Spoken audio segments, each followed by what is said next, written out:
Trump could be a great president. Not just good, I said great. Now, fact is, you've probably seen plenty of videos where I was critical somewhat of former President Trump, future President Trump. Nevertheless, regardless of what you heard here, I'm going to give you my spiel on how I believe Trump could be not only good, but outstanding. When I say great, I'm talking about accomplishments that are being mentioned 50, 100 plus years from now. Keep in mind right now, many folks already believe Trump's first term was fantastic, was outstanding. But there's not a lot from Trump's first term from 2016 to 2020 that we're going to be discussing 50 years from now. In fact, I would submit to you that Trump will be remembered currently, for a lot of negative things as opposed to positives. No one really continues talking about a president that gave us a great economy 50 years from now. Economies come and go. The fact that there were no wars of significance happening under Trump, there's a lot of other presidents that have that accolade. That's not something we generally talk about for years to come. A secure border, well, there was a lot of presidents in power where there was no border issue at all. So those are not things people are going to be really talking about decades or generations from now. Now, when I say negative, this is where I'm talking about currently, because Trump could change it for the positive. Currently, what will he be remembered 50 years from now? He's the first president to be impeached twice. First president to be charged and convicted of crimes, and a host of other negatives that make him the first. Now, the one positive so far is joined Grover Cleveland as being the second president in history to serve 2 terms with a gap in the middle, not serving them consecutively. So that's a positive for him. But right now, 50 years from now, most of his accomplishments or his performance as the president, they're negative, but he has a hell of a lot of leeway to be a great president. So I want to get into this, and I do want to hear from you folks, because maybe I'm missing something. Maybe you think I'm full of it, and you may disagree with all of this. Feel free to state it in the comments. You know I don't block, ban, or censor anybody for their opinions. Number one, when I say great president, I'm talking about right now Trump is expected to get the economy back in order. The perception is Biden really screwed it up.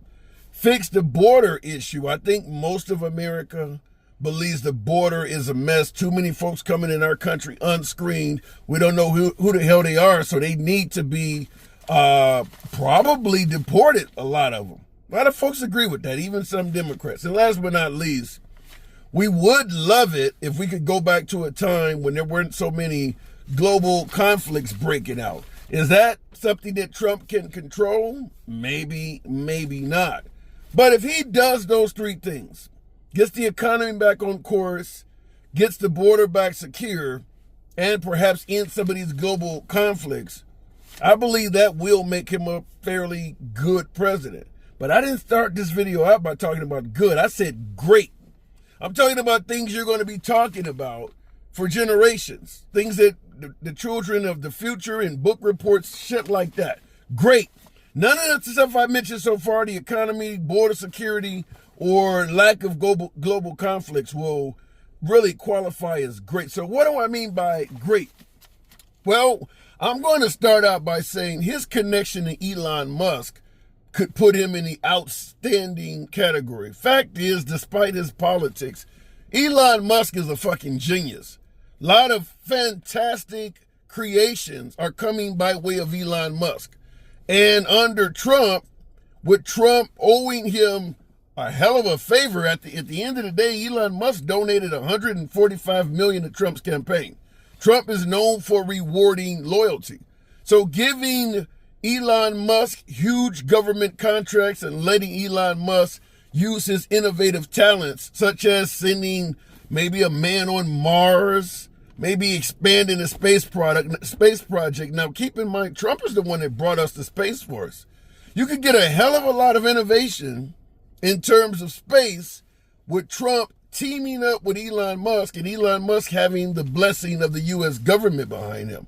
Keep in mind, Elon Musk gets credit for the invention, and Trump would get credit for bringing that to the world. This would make Trump a fantastic president in itself, similar to JFK sending a man to the moon, something of that nature. Elon Musk has the Starlink. Now, the liberals even favor electric alternative fuel vehicles. That's coming by way of Elon. You could have all federal vehicles perhaps start being electric cars. There are areas where electric cars currently, right now, are quite sufficient.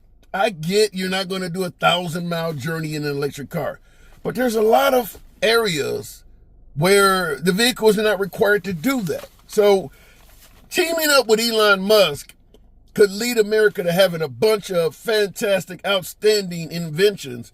So that could lead to, as I said, people talking about Trump decades from now, because he could be responsible for putting a man on Mars or the Starlink or something of that. We'll see what happens, but Trump will get credit if Elon Musk invents things, because Trump will be the one that backed it with government dollars most likely. So Elon Musk is number one. Number two, diversity. As a person of color, a lot of us have known the Republican Party probably since the Civil Rights era to be a party that lacked diversity, more so an all-white party. Under Trump, that has began to change significantly. Now, he still didn't do very well with the black vote, but he did incredibly well with the Hispanic vote. And his votes among even blacks increased, all except for the 7% he got from black women. But black men increased. Hispanic men voted for Trump higher than they did Kamala Harris. I think 54% of Hispanic men voted for Trump. He got like 38% of the Hispanic females. And he got more in terms of white females, more of them voted for him than Kamala Harris as well. So the point I'm making is Trump could be remembered as the president that finally reversed the direction of the Republican Party from simply being viewed as an all-white party to a more diverse party. There was a party switch that a lot of folks on the right do not like to acknowledge, but there was a party switch during the Martin Luther King civil rights era when people were not favorable to the Democrat Party starting to work with Martin Luther King and give people of color civil rights in this country. So a lot of folks that weren't in favor of giving people of color civil rights left the Democrat Party, created the Dixiecrat Party, and ultimately became Republicans. Trump could be the president that reverses that and brings diversity to the Republican Party. Certainly is something that people will be talking about for generations to come if he can accomplish that. So how could he possibly accomplish that? In my opinion, there's two things that can't be done. First of all, don't do the bad things people are expecting you to do. You know, Muslim bans and things like that. Sticking with things like Black Lives Matter is a terrorist outfit. Colin Kaepernick, was a bad guy for taking a knee during the anthem. But MAGA, that may have climbed to the top of the Capitol building on January 6th and replaced the American flag with the Trump flag, that's not disrespectful to the flag. Or walking through the rotunda in the Capitol building with a Confederate flag, that's not disrespecting the flag. But Colin Kaepernick and a lot of folks that are protesting civil rights causes and taking a knee, that is, if he gets out of that world, that would certainly help that in terms of, as I talked about, unifying diversity and things like that, picking sides in that whole deal. So, as I said, don't do the negative things that people are expecting, such as a national ban on abortion. A lot of the left has suggested there will be a federal ban on abortion. Don't do that.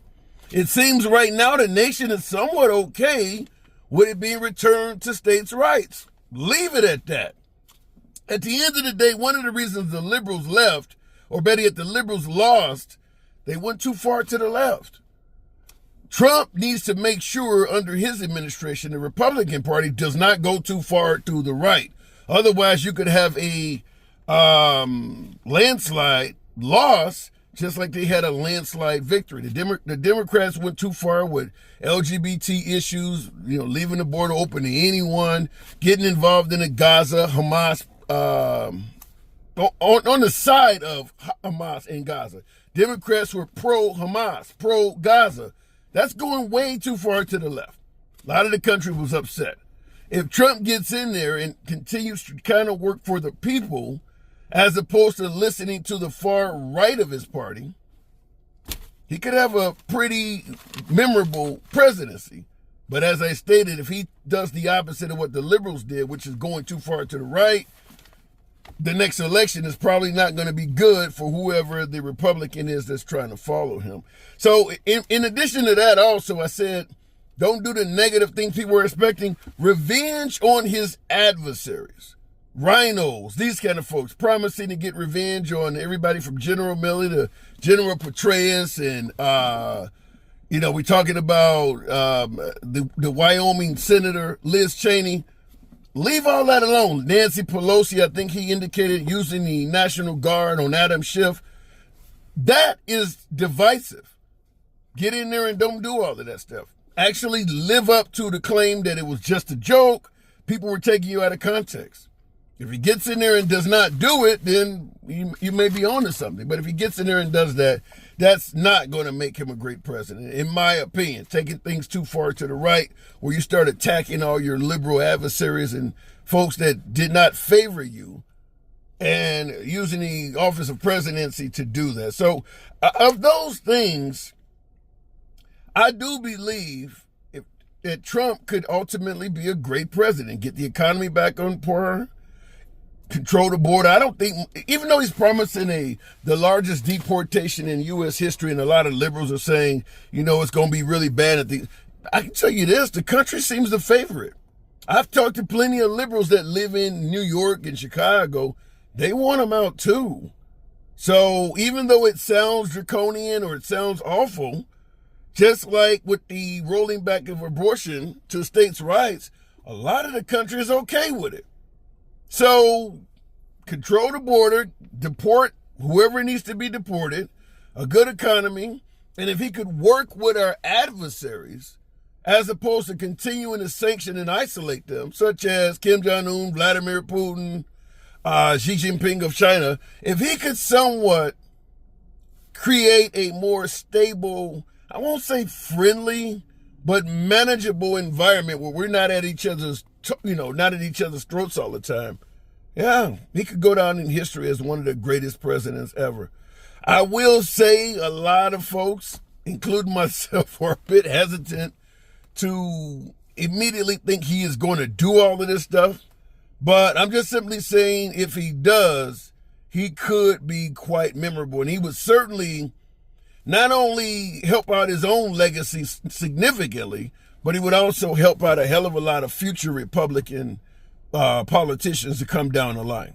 Because now they would be running under a party that doesn't get viewed as, say, the all-white man's party, or the party that liberals are trying to say is, not necessarily pro-women or pro-Muslim.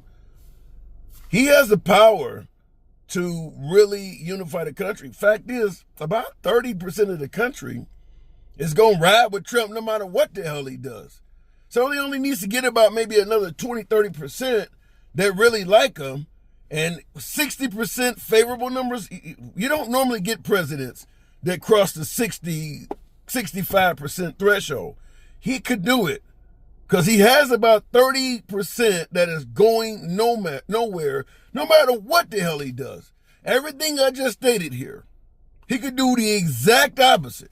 Go after all of his adversaries, become enemies with Elon Musk, start war with Ukraine or war with Russia or war with North Korea, and that 30% ain't going no damn where. No other president, at least in my lifetime I can think of, had 30% locked in so well. So he don't have to do as much work as Kamala would have had to do, Obama or anybody else. You got 30% that's going to ride with you no matter what. He could be the best president in a very long time. What am I missing, though? Do you believe that Trump is capable of doing some of the things I just mentioned? Or do you see him as being more vengeful and, really wanting to get back at the other side for the perceived witch hunts and all of this stuff that he went through, and he just simply is not going to be there to make peace? Let your boy know in the comments. As always, feel free to subscribe to the channel. Smash that like button. See you in the next video.